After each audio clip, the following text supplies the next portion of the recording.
Hello. Hi.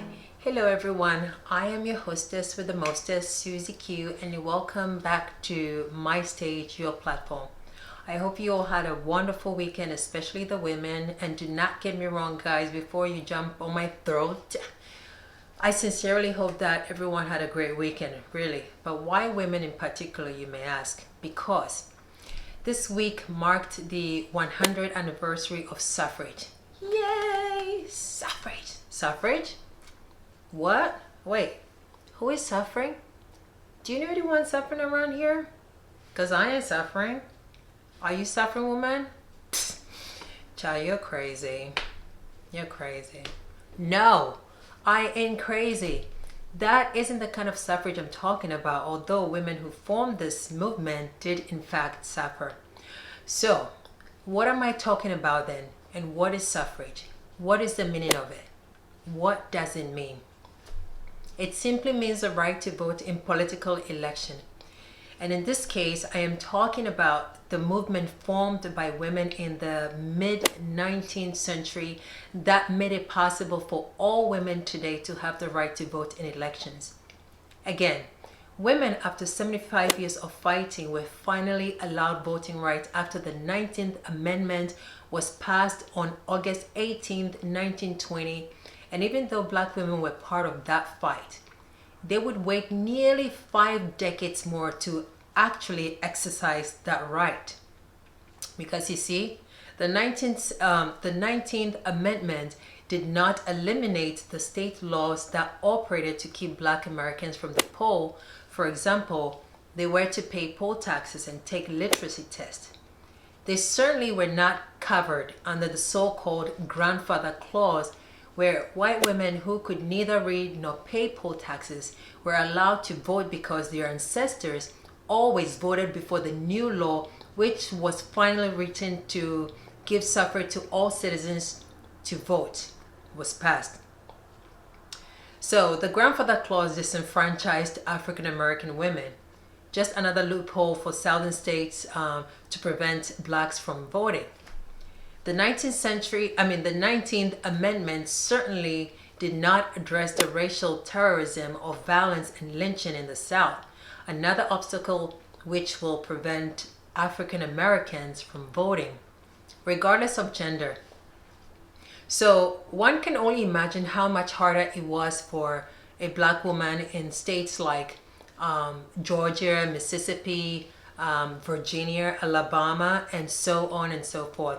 And yes, some black women did vote under the 19th Amendment in states like California and New York because the state government did not inhibit women's vote.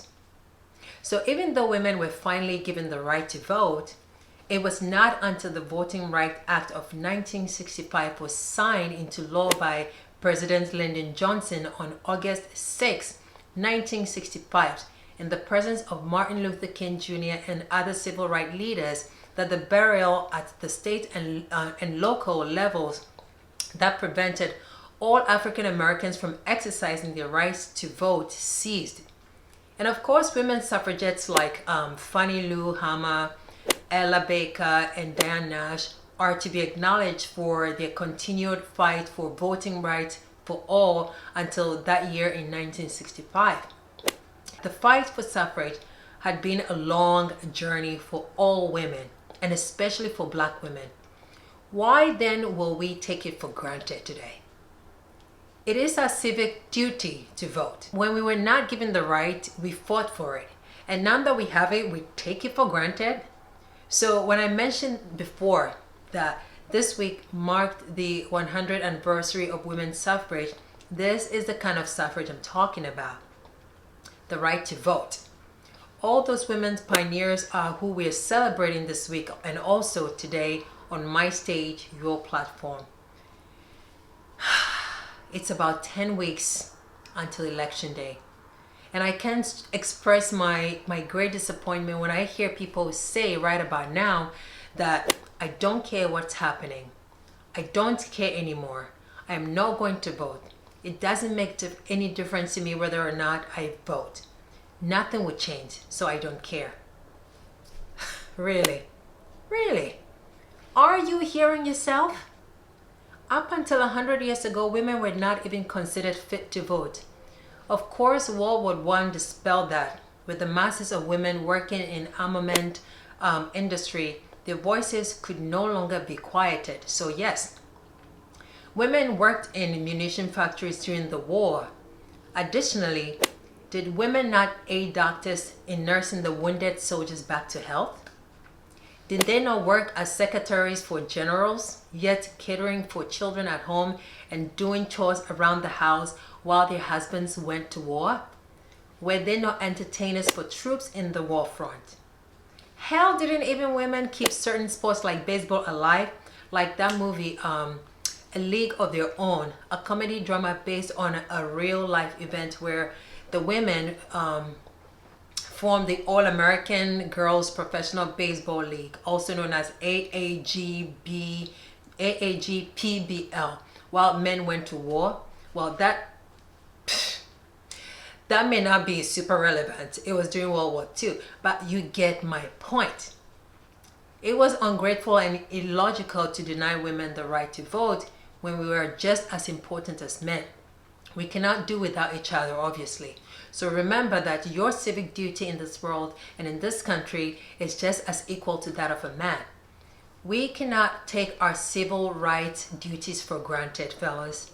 Especially when people like Dorothy Day, Alice Paul, Lucy Burns, among many suffragettes have been ridiculed, imprisoned, and tortured. Yes, tortured. So that you and I can have this privilege to finally have a voice of liberty, to be heard and not be silenced. So no matter the outcome of an election, just play your part. That's all. Play your part and vote.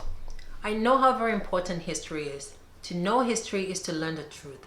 To know the truth is to be reminded of events of the past. To be reminded of the past is paving way to changes and democracy. See? It all comes in full circle, you know? So we can't remain in the past, but we can't forget, deny, nor ignore what occurred then to give us today's democracy and a better world. Knowing history is a knowledge we can pass on to our children to learn that hatefulness and hateful crimes is not the answer, and always look to a brighter and better future by building upon the knowledge we know from our history. So here I am, urging every woman out there to celebrate and enjoy this week of suffrage. But come November 3rd, practice that right. Make the spirit of the earlier suffragettes proud to know that their sacrifices, their fight for this right, a right that should never, ever, ever be taken for granted, was all not in vain. Come November 3rd, let us fight for our democracy. Continue the fight for racial equality. Fight against police brutality. Fight for our LGBTQ rights. Fight for our gender equality. Fight for justice and freedom for all. Fight for the poor and oppressed. Fight for yourselves. Fight for your families. And fight for your children's future. By fighting for them, you are leaving them with a world full of infinite possibilities of open-mindedness to love, to learn, and to grow peacefully alongside with people from different ethnicities, and defeating ignorance, hatred, and bullying. Taking democracy for granted is becoming part of the problem and definitely not the solution. So please, stop. Stop right now, this very second. Stop going around singing that problematic, I don't care to vote ridiculous hymn, and start singing a song like, let's see. Yes, too much is at stake if I do not fight for what I stand for. That song sounds a lot better than the former. And like my parents would say to my sisters and me, when you educate a man, you educate an individual.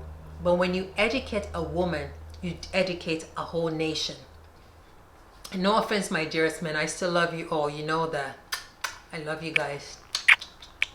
So, get out there and vote. No matter what happens, you did your part. That's all one can do and all anyone could ever ask for. Remain hopeful that change is coming, because you can be that change. It is right around the corner, coming for the better days. And with that said, That's all I have for you today.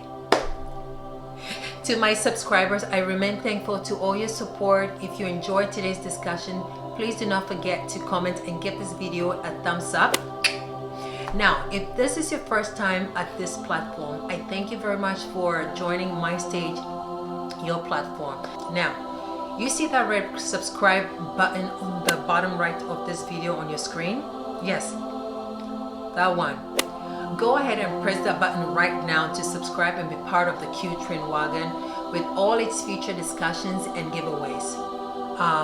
While you're there, turn the notification bell on at the top right side of your screen and be notified of all future videos. Email any suggestions you may have to me at susieacunyaria@gmail.com or leave them in the comment section and I will get back to you.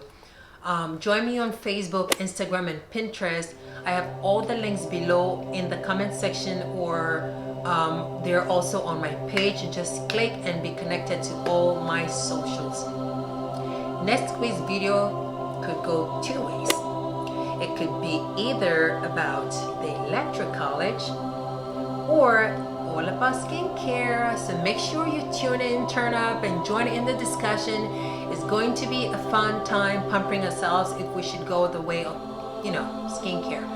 And that's all I have for you today. Thanks for watching. Do not forget to vote come November 3rd. Do not forget to vote. I wish you all a wonderful and safe weekend, and I will see you all soon. Cheers.